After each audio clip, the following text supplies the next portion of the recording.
Greetings, family. Today we're going to go over two things, which is love, and we're going to go over healing. So, what I've found to be in my experience in this life is that these are interconnected, and the more that you can connect with love, then the more that you will experience healing. So, what I've been sharing in some of the recent teachings is that the I am is love, right?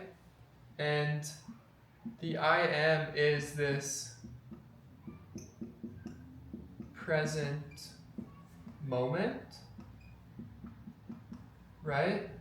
So, the more that we can just be here now, that famous Ram Dass book, right?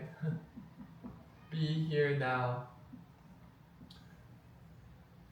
Then love will reveal itself as you, and the more we rest in the present moment or just simply be here now, then the healing energy that is this moment, it is such a profound and powerful resonant frequency that it automatically heals us.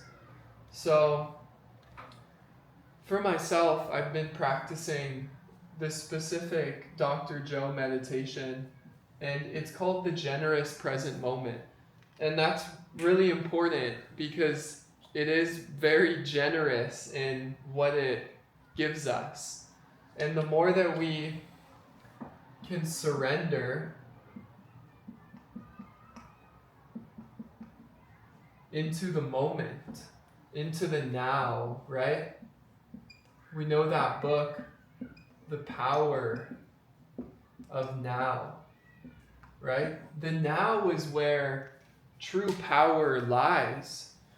And we forget that we are that effortlessly, naturally, without any practice or without doing anything. We are this already. These are all natural traits. A natural trait is something that is always existent and that it's working by itself. The thing is the mind, right? The mind, right? Our thoughts. They seem to cloud this realization that by just being as you are, you'll already be healing. You'll already be in love. And it's a very subtle thing that I've noticed in my life is that especially when we're alone, I found that when we're alone by ourselves, it's really important to be watching the thoughts. Watching or witnessing what thoughts you're entertaining, right?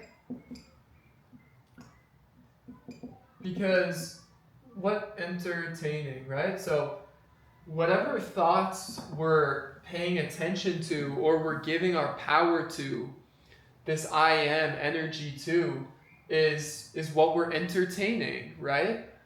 And we could say that is also reality creation, is the thoughts and the feelings that we're entertaining.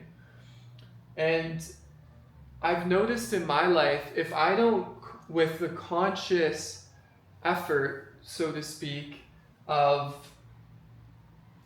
stopping the chatter and then basically taking the reins back in my life. And for instance, saying something like, I see you, mind.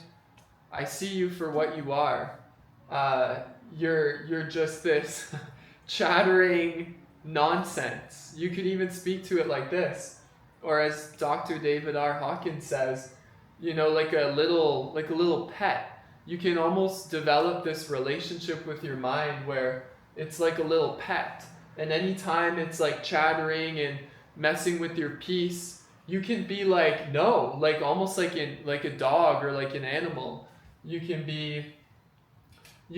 be transcendent of it and command that it obey this I am presence, because we know that naturally this I am is the self. It is love, and it is divine, right? It is the truth, and it's pouring through all the time. And it's only when there's an incoherence, right, in our thoughts, that it can seem to disrupt that flow of energy, that power. But in reality, it can't, because only reality is real, and only love is real, and only abundance is real, as I talked about in a prior video. So it's really important to understand that this stream of divine energy, right? Say this is us. It's pouring through, and it's wanting to express itself through our torus field, right? Through our heart center, this place of oneness, this place of connection. So this is the I am. And if we just call it on and be like, hey, right? I am. I consciously call it into action. So say it with me. You can do it right now.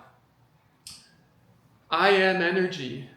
I've recognized that my mind no longer has any power or validity in my life. I call you on, divine being. I call you forth into my relationships, into my mind and my body, into my business. And I call on this mighty consuming flame of divine love to transmute anything unlike itself. And as you do this consciously, using this spoken word, putting out these vibrations into the ether, this output will then magnetically return and express itself in your reality. And you can feel it. It's tangible. Every single day, I actually go for a walk and I bring the I Am discourses with me.